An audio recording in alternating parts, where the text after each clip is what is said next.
దాపరికాలు ఉంటాయి, దాక్కునే ప్రయత్నం చేస్తాడు, బయట పడకుండా జాగ్రత్తలు వహిస్తాడు.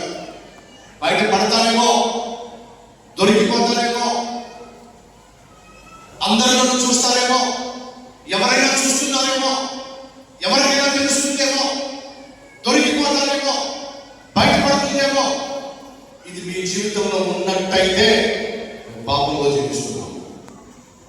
జాగ్రత్త. ఎప్పుడైనా సరే ఈ విషయం బయటపడుతుందేమో అనేది ఏదైనా ఉందా నీ జీవితంలో? ఈ విషయం బయట తెలుస్తుందేమో అనేది ఏదైనా ఉందా నీ జీవితంలో? తమ్ముడు చేయని వింటున్నావా? అమ్మకి తెలుస్తుందేమో, నాన్నకి తెలుస్తుందేమో, నా భర్తకు తెలుస్తుందేమో, నా భార్యకు తెలుస్తుందేమో, పోలీసులకు తెలుస్తుందేమో.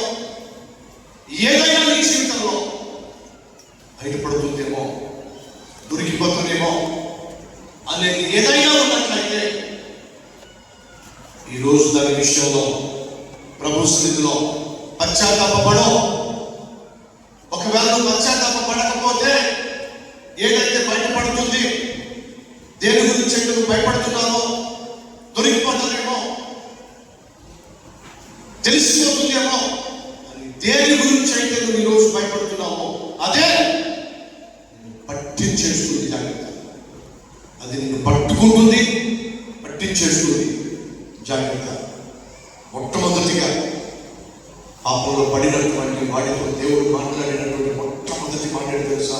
అదమా, చెప్పండి, ఎక్కడున్నావు? ఎక్కడున్నావు?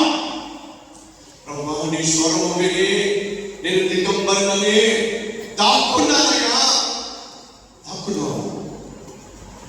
నువ్వు దిగంబరని ఎవరు చెప్పండి? నీకు తినవద్దు అన్న పండు తినావా?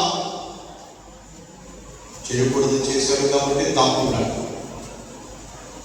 ఇది మొట్టమొదటిగా మనిషి పాపం చేసినప్పుడు దేవుడు మాట్లాడిన మాట ఏంటో చెప్పండి?